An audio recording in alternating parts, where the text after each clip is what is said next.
නීතිය නොදැන සිටීම සමාවට කරුණක් නොවේ. මේක ප්‍රසිද්ධ කතාවක්නේ.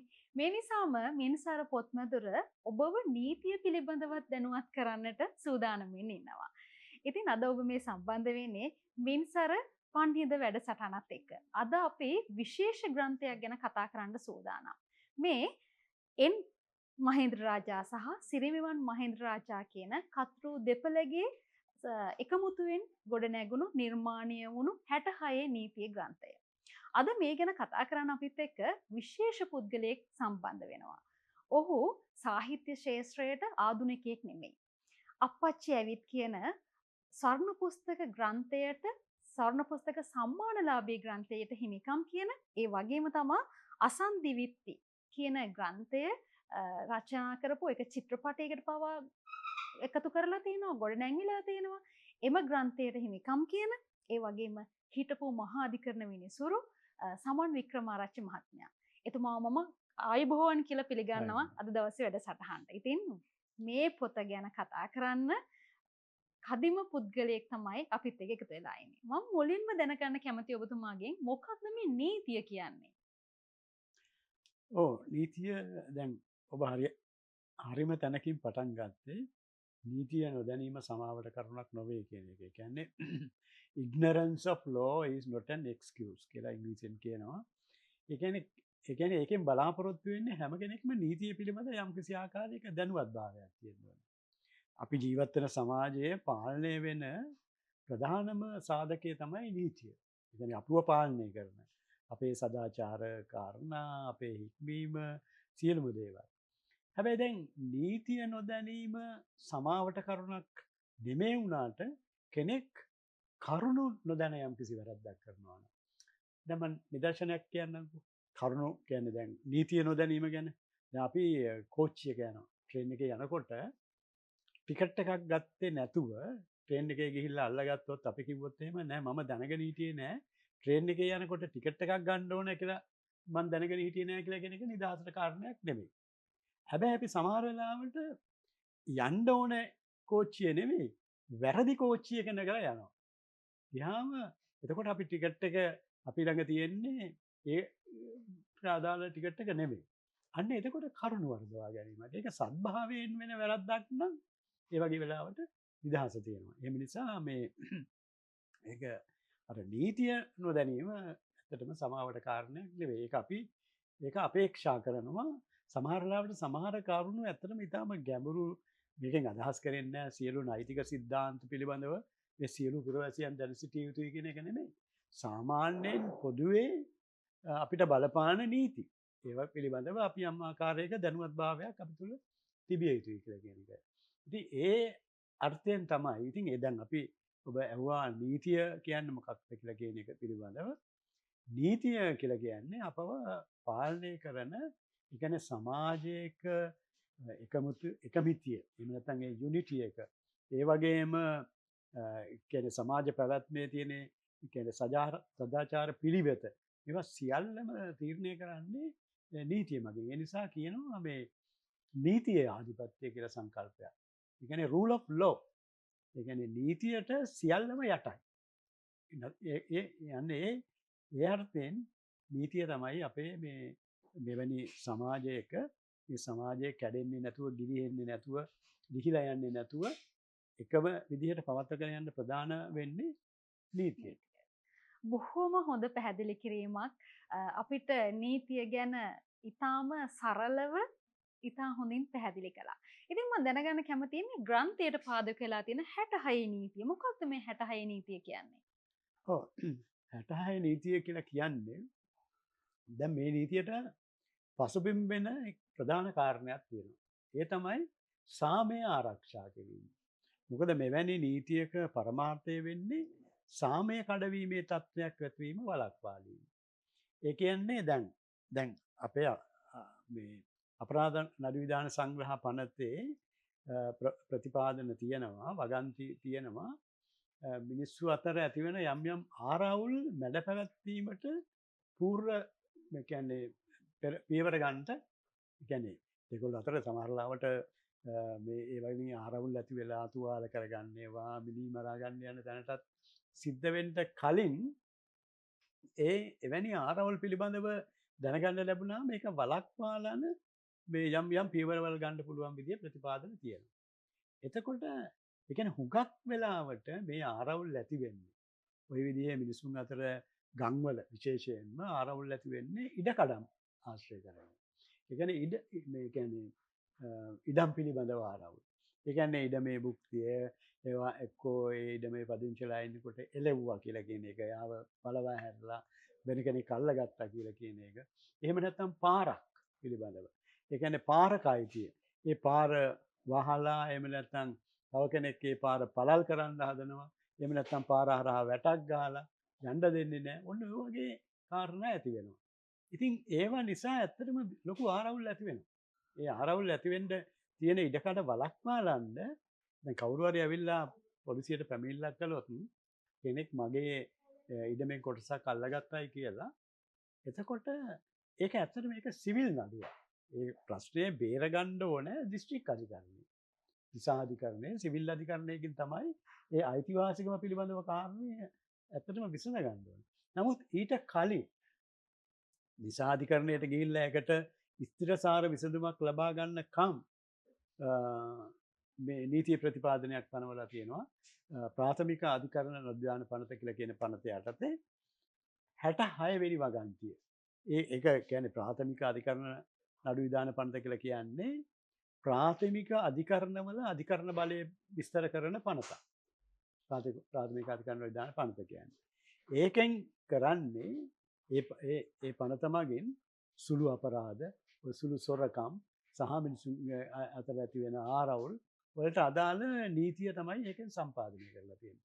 එතකොට ඒ නීතිය යටතේ පිහිටවලා තියෙනවා ප්‍රාථමික අධිකරණ ප්‍රයිමරි කෝට්ස් කියලා කියන උසාවි වර්ගයක්. ඒ ප්‍රයිමරි කෝට්ස් වලට බලය පැවරෙන්නේ ඒ වගේ සුළු අපරාධ පිළිබඳව මේ රුපියල් 500ට වඩා අටු වටිනාකම් තියෙන නඩු ආරවුල් හොරකම් ඒ වගේ ඒවා මේ විසඳන්න. එතකොට ඒ නඩුවල ස්වභාවය විශේෂය තමයි ඒවා හැකිතා සමතයකට පත් කරගත හැකි වීම. ඒවා සමතයකට පත් කිරීමට උත්සාහ ගන්නවා. එහෙම ප්‍රාථමික අධිකරණවලදී අපි ඉස්සර කිව්වේ ගම් සභා උසාවි කියලා. ඒ වගේ ඒ පනත යටතේ තමයි එතකොට ප්‍රාථමික අධිකරණ ඒක විනිසුරුවරයා තමයි මේ 66 වෙනි වගන්තිය යටතේ පවරන නඩු විසඳන විනිශ්චයකාරයා වෙන්නේ. එතකොට ඒ නඩු පැවරීමෙන් පොලිසිය බලාපොරොත්තු වෙන්නේ මේ ඉඩම් ආරවුල් නිසා ඇතිවන සාමය කඩවීමේ තත්ත්වය වළක්වාලන එක. එතකොට ඒ දැන් හුඟක් වෙලාවට සාමය කඩවීම වළක්වාලන්න ආරවුල් කරන පාර්ශ්වකරුවන් දෙගොල්ලම ගෙනල්ලා උසාවියට ඉදිරිපත් කරන්න පුළුවන් ප්‍රතිපාදන අපරාධ නිවිධාන සංග්‍රහ පන්ති යටතේ තියෙනවා. එතකොට කරන්නේ අධිකරණය දෙපැත්තෙන්ම එහෙම කරුණු විමසලා ඒ දෙගොල්ලන්ම හෝ එහෙම නැත්නම් වඩා වැඩිකාර පාර්ශවය බැඳුම් කරේකට යටත් කරන එක. ඉස්සර කියන්නේ ගම්වල ඇඟ බඳිනවා කියලා. ඇඟ අන්නේ ඒ කියන්නේ යම්කිසි බැඳුම් කරේකට යටත් කරනවා. ඒ මොකද ඒ බැඳුම් කරේට කොන්දේසි පනවනවා. ඒ කොන්දේසි කලකලොත් අර බැඳුම් කරේ මුදල අය කරගන්නවා.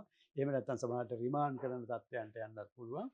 ඒ වගේ එතකොට අර සාමය පවත්වාගෙන යන්න ගම්වල. එතකොට එහෙමම එකක් තමයි 66 වෙනි වගන්තිය. දැන් මේ යටතේ ඕන්නම් පොලිසියට පුළුවන් ඒ තනත්තන්ව අත්අඩංගුවට අරගෙන අත්අඩංගුවේම ඉදිරිපත් කරන්න. ඒ වෙලාවේදී අධිකරණයට පුළුවන් ඔවුන්ට අපයක් නියම කරන්න. ඒ වගේ දේවලුත් කරන්න පුළුවන්. නමුත් මේ 66 වෙනි වගන්තිය යටතේ නඩුවල සුවිශේෂතාව තමයි මේක ඉඩම් නඩුවකුත් වීම. මේක එක පැත්තකින් අපරාධමය ස්වරූපයක් තිබුණත් මේක විශේෂයෙන්ම සිවිල් ස්වභාවයේ නඩුවක්. ඒකට අපි හිතමුකෝ දැන් කවුරු හරි කාගේ හරි භුක්තියට බාධා කරලා ඉඩම අල්ලගත්තා හරි එහෙම නැත්නම් පාරක් ගමන් කරන මිනිසුන් කාලයක් තිස්සේ පාවිච්චි කරපු පාර වහලා මැද්දෙන් වැටක් ගහලා එහෙම නැත්නම් ඒ පාර පටු වෙන විදියට වැටක් ගහලා මේ වගේ ආරවුලක් ආවා කියන. ඒ වගේ වෙලාවෙදී විශේෂයෙන්ම ඉඩම් සම්බන්ධයෙන් භුක්තිය සම්බන්ධයෙන් නම් අධිකරණය බලන්නේ මේ පනතේ ඒක තාම හොඳට විස්තර කරලා තියෙනවා. ඒ එතනදී අධිකරණය බලන්නේ මේ ආරවුල සිදුවුණ දවසට කලින් පූර්ව දෙමාසයක් මාස දෙකක් කාලයක භුක්තිය හිටියේ කවුද කියලා කියන්නේ. එතකොට ඒ මාස දෙකක් භුක්තිය හිටපු කෙනාට භුක්තිය දෙනවා. ඒ කියන්නේ ඒ පැත්තට තවදුරටත් භුක්ති විඳින්න අවසර දෙනවා. ඒ අවසර දෙන්නේ දිසාධිකරණයෙන් යම්කිසි ස්ථිරසාර විසඳුමක් ලබා ගන්නට. ඒ කියන්නේ ආයේ දිසාධිකරණයේ නඩුවක් පවරලා ඒ ඉඩම් නඩුවේ අයිතිවාසිකම් ඔප්පු කරලා වෙනම තීන්දුවක් ලබා ගන්න ඕන. ඒක තමයි මේ 66 නීතිය කියලා කියන සරලව ගත්තොත්. බොහොම සංකීර්ණ කාරණාවක් සරලව ඔබටත් මටත් පැහැදිලිනසේ එතුමා පැහැදිලි කළා. ඉතින් මම දැනගන්න කැමතියි ඔබතුමාගෙන් අවසාන වශයෙන් මේ පොත වටින්නේ කාටද? නීතිය උගෙන ගන්න අයට විතරද? මේ පොත ඇත්තටම කාටත් වටිනවා. මම විශේෂයෙන් කියන්න ඕනේ මේ කතුවරුන් දෙදෙනෙක් ගැන ඔබ සඳහන් කළා. ඇත්තටම මේ පියපුතු දෙදෙනෙක් මේ දැනට මේ පොත ලියන්නේ තමන්ගේ පියාගේ පර්යේෂණ පාදක කරගෙන පුතාවය මේ සිරිමවන් මහේන්ද්‍ර රාජා කියලා කියන්නේ. ඔහු අත වශයෙන්ම විනිශ්චයකාරවරයෙක්. ඔහුගේ පියත් දිසා විනිසුරුවරයෙක්ව ඉඳලා පස්සේ උසාවි වල නීතිඥවරයෙක් හැටියටත් වැඩ කරා. එතුමා නීතිඥවරයෙක් ඉන්න කාලෙත් ඇත්තටම උසාවියකට ආපුවාම මේ උසාවිය මේ නීති විද්‍යාලයක් බවට පත් වෙනවා. උසාවියේ මේ ආමන්ත්‍රණය කරනකොට ඒ තරම් මේ නීතිය පිළිබඳව දැනුමක් ප්‍රායෝගිකව ඒවා ඉදිරිපත් කිරීමේ හැකියාවක් තිබිච්ච කෙනෙක්. ඉතින් එහෙම කතුවරු මේ කතුවර ඒ කියන්නේ එතුමාගේ යම් යම් සමීක්ෂණ ආශ්‍රය කරගෙන තමයි මේ ලියන්නේ. ඉතින් ඒ නිසා මේ පොත ඇත්තටම මූලික වශයෙන් වැදගත් වෙනවා නීතිඥවරුන්ට. ඒ මොකද ඒකට හේතුව වෙන්නේ මේක පර්යේෂණාත්මක ග්‍රන්ථයක් නිසා. දැන් අපි යමක් දැනගන්නකොට ඒ දේ දැනගන්න තියෙන හොඳම ක්‍රමය තමයි ඒ දැනගන්න කාරණයට අදාළ ඉතිහාසයත් එක්ක ඒක දැනගන්න එක. ඒ කියන්නේ ඒක හැදුනේ කොහොමද? ඒක මුල මොකද්ද? ඒක කොයි විදිහටද විකාශනය වෙලා ආවේ කියලා කියන විදිහට තමයි ඒක තමයි සාමාන්‍යයෙන් පිළිගත්ත විධිමත් පිළිවෙල. දැන් ඒක මේ පොතේ අනුගමනය කරනවා මේ කතුවරයා. ඒ කියන්නේ 66 වගන්තිය කියලා කියන මේ නීතියේ සම්භවය. එහෙම නැත්නම් මේක වෙන රට කියන්නේ මේ නීතිය දැන් හුඟක් වෙලාවට අපේ නීතිය තියෙන තවත් විශේෂ කාරණයක් තමයි අපේ නීතිය හැදෙන්නේ ඉන්දියාවේ නීති පද්ධතිය අනුව. අපේ සාක්ෂි නීතිය කියලා කියන්නේ ඉන්දියානු සාක්ෂි නීතියේ ඒකම ඒ විදිහටම පිටපත් කිරීම.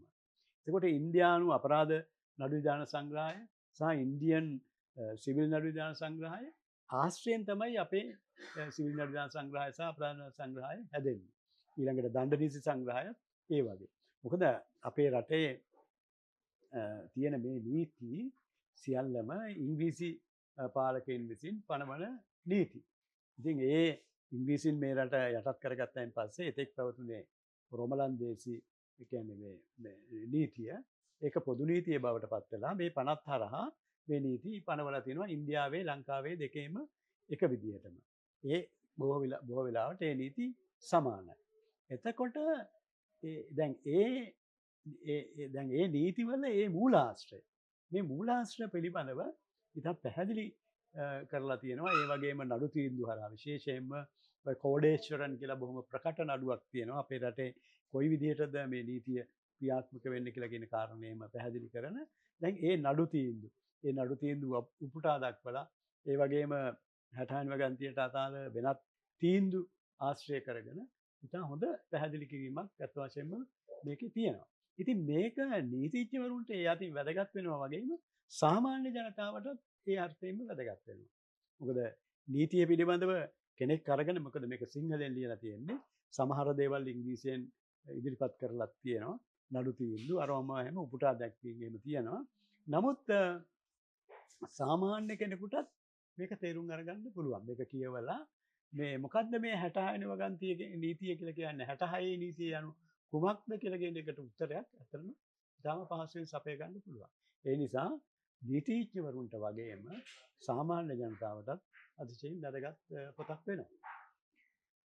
තමන්ගේ ජීවිතේ පහසුවෙන් ගත කරන්න අපිට අපි සාමාන්‍ය විදිහට ජීවත් වෙනවා වගේම රටේ පවතින නීති පද්ධතිය, සංස්කෘතිය මේ හැමදේ ගැනම අපිට සමස්ත අදහසක් තිබීම අතිශය වැදගත්. ඔබට තේරෙන්නට ඇති මේ ග්‍රන්ථය සාමාන්‍ය පුරවැසියෙක් වශයෙන්ොත් නීතිය හදාරන ශිෂ්‍යයෙක් වශයෙන්ොත් ඒ වගේම වෘත්තීය නීතිඥයෙක් වශයෙන්ොත් ඔබ සියලු දෙනාටම අතිශය වැදගත් වෙන ග්‍රන්ථයක් කියලා. ඉතින් මේ ගැන හරිම ලස්සනට පැහැදිලිව සරලව අපිව දැනුවත් කරන්න පැමිණි ඔබතුමාට ගොඩාක් ස්තුතියි. ගොඩාක් කාර්යබහුල ජීවිතයක් ගත කරන අතරතුරේ අපි වෙනුවෙන් මේ මොහොත වෙන් කළාට. ඉතින් නැවතත් මේ වගේ හරවත් අපූර්ව පොතක් සමග ඔබ හමුවට එන බලාපොරොත්තුවෙන් පොරොන්දුවෙන් අදට මෙම වැඩසටහන සමුගන්නවා. ඔබ සියලු දෙනාට සුබ දවසක්.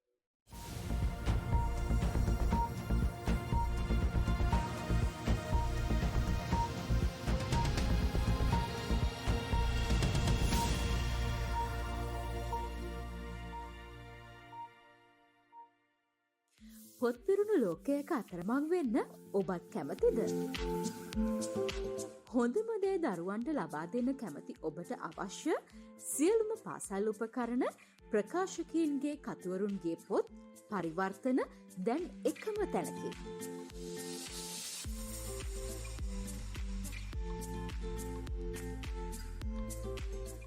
නිදහසේ අධ්‍යාපන කටයුතුවල නියැලෙන්න වගේම පොත්වලට ආදරය කරන ඔබ වෙනුවෙන් පොත් කියවීම සහ පොත් හුවමාරු ක්‍රමයක් දැන් මින්සර වෙතින්. ඉතින් මේ අලුත් අත්දැකීම විඳගන්න ඔබත් අදම මින්සර වෙතට පියනගන්න.